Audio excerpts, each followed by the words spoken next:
So in the Northern Farmers video today, he got Sean to say like 5 words. He even said what he was working on.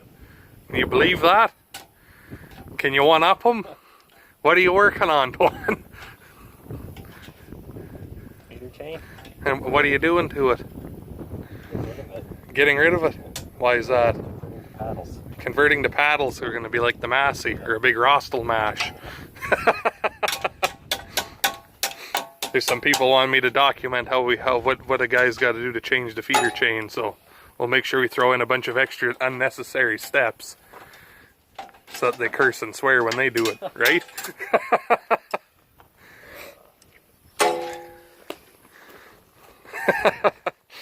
Anyways, so we're gonna work on getting this feeder chain out of here and then getting rid of that old bubbled up plastic out of there, and then put the new feeder chain in. And the other thing that is going to be happening on here, we're going to be putting in a new return elevator chain, because this one's getting pretty well. It's got some adjustment yet, but there's a bit loosened off to see how much side-to-side play there is, and there is getting to be quite a bit. So that's 375 bucks. I priced out the clean grain, which is twice as wide, but it's not that bad really. It's 450 or 475 bucks for it, but we're just going to tighten it up, but we're going to change this one, so it should be here tomorrow. And then we're still waiting for Rob, the tire man who drives the Ford and is on his 3rd day of not making it here, to come change the rotor belt. So anyway, let Antoine keep pulling at his pins here, and I'll talk to you in a minute.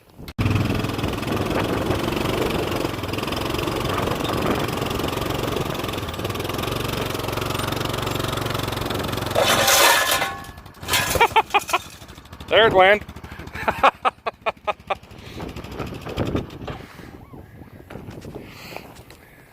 That wasn't too bad. A little bit of rope burn on the old hand there when she took off on me, but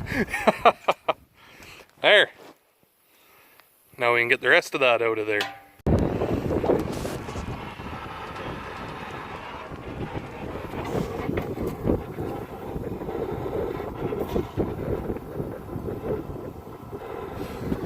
So holding this piece of plastic on the inside here, I don't know if you can see or not, but along the side over here, there's a bunch of 3/8 bolts, but they got a goddamn flathead screw on top, so you try and hold that in place there with an impact wrench on the bottom, or a wrench of any kind. So they can't be stuck if they're turned into a liquid, so that's the theory we're going with right now. So we're going to cut all those off and we'll just go get new bolts after. But anyway, I'll talk to you when we're ready to yank this piece of shit out of there.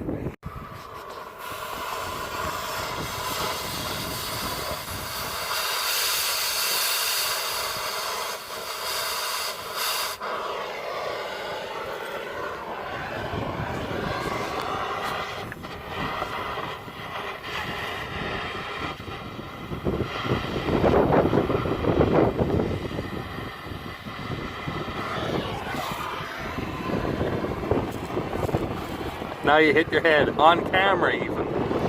We even bought him a little bump pack in the shop there. Whoa. So we got all the bolts undone for that piece of plastic in there. We're out in the pasture here because it's packed full of some of the most foul smelling. If you've never smelled rotten grain before, oh my god. I don't know if there's any. It smells just like a dead, rotting animal. Like, fucking terrible. So we're gonna pull it out here so we don't have all that rotten shit up in front of the shop. Maybe we will. Something's stuck again. Or stuck a little bit, I mean, sorry. Give it a few pulls anyways and see if it'll come out, and then we're going to wash out with the pressure washer. So we'll talk to you when we get her out here, because I guess we're gonna have to do some finessing. I think it's safe to say that probably half the feeder housing width was gone from the shit packed under there. Maybe we're gonna triple the capacity of the machine here now. Gross. Oh, you're gonna, oh, it's a bolt. Well, we'll go to the pressure washer and we'll get that the fuck out of there. That fly likes it. Is that pretty gross? Yeah. Making a video. That's not what I wanted.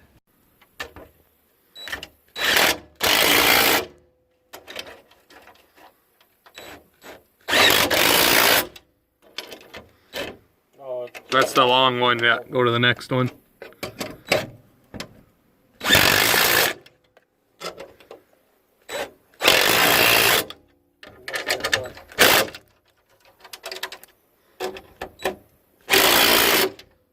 There.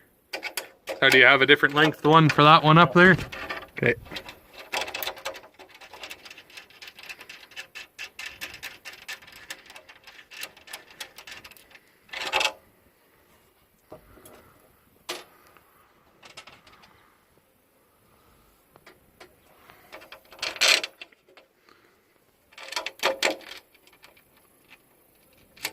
Shit.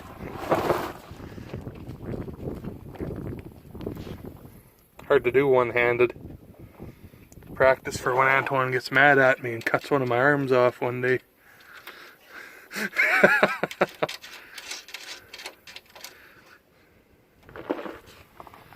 There, you got your wrench on it. There. That is all of them. Well, this might be as far as we get here today.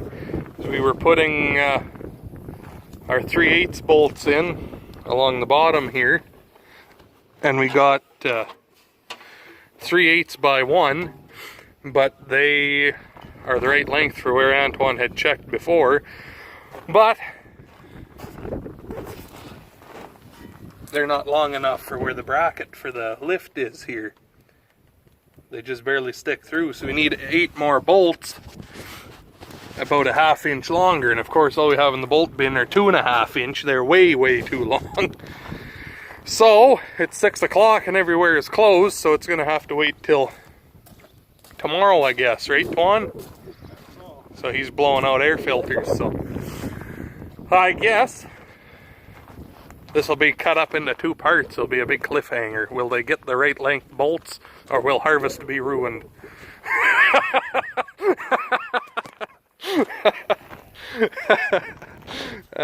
Fuck. Anyways, so I guess that's where we're gonna leave it for now, I guess. So, about all I have to tell you.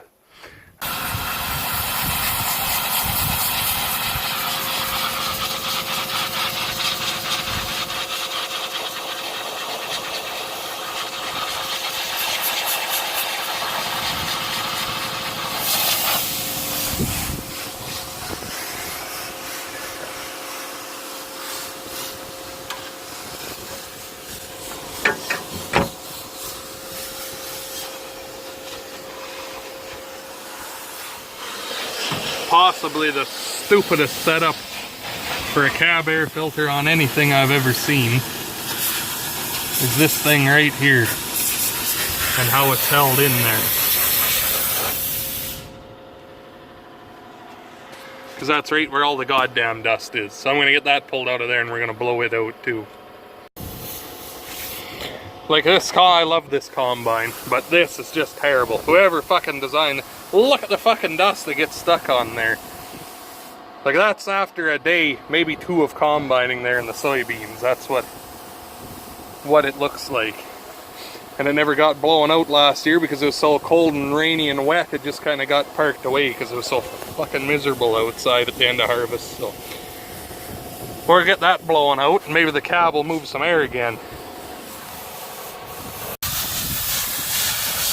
Wow, is that ever plugged?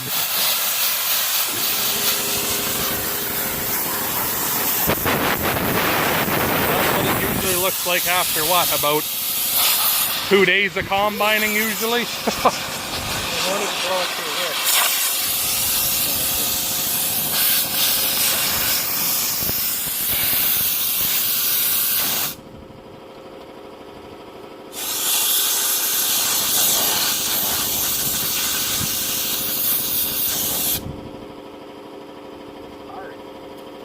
A hard chunk of shit stuck in it.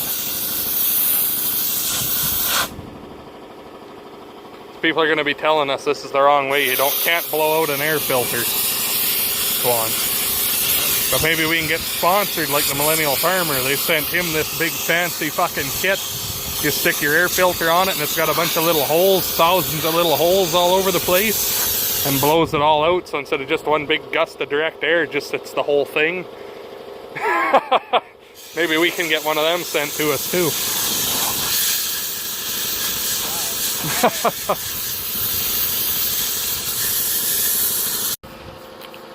Well, that's about it for the day, but I thought I'd show you this real quick. We'll look at it more so when we're actually putting it in, but the slats on here are this real thick, durable, hard polymer plastic.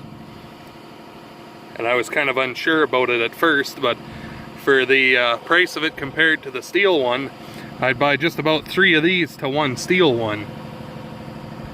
So even if they only last half as long, it's still cheaper than the steel one. So those slats are plastic. Here's the old worn out steel one. And see these slats here are metal instead. So really heavy. And thing is with these, you can bend them on a rock, you can bend them back again. But if you were to break one or something, or heaven forbid if one were to go through the fucking machine, that does damage. Whereas a piece of plastic goes through there, you might hear a when it goes through the chopper, but that'll be about it. And super cheap to replace those slats.